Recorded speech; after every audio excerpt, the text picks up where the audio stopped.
Soofe waxa uu si kulul u cambaareeyay hadallo ka soo yeedhay maamul goboleedka Puntland iyo warbixin ay soo saareen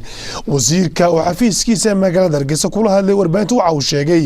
in loo baahan yahay in maamul goboleedka Puntland uu tixgeliyo darisnimada isagoo ka hadlaya waxa uu yiri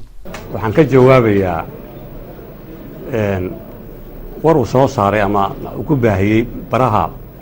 internetka ee saxaafadda ninka wasiirka amniga ee Puntland warkaas oo runtii waxa kama jiraan war been abuur badan ku dhex jira waxyaabo badan oo gaf ay runtii ka dhex muuqdaan waxyaabahaasna aanay ahayn kuwa aanu qabno arrimo badan ayuu ka hadlay marka horeysa waxaan leenahay walaalkayga wasiirka amniga ee Puntland daris wanaag bay naga dhaxeeya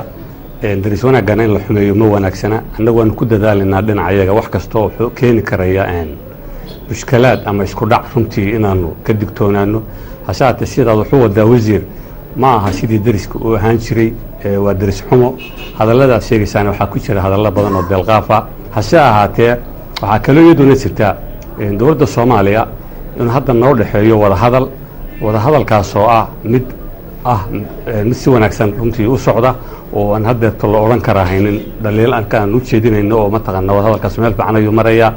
wasiirkana waxaanu jecelahay kafabka uu ka hadlayo ee faraha badan ee noocaas oo nasaarayo waxaan kaga hadli doonaa hadduu Ilaahay yiraahdo shararka aan isugu imaan doono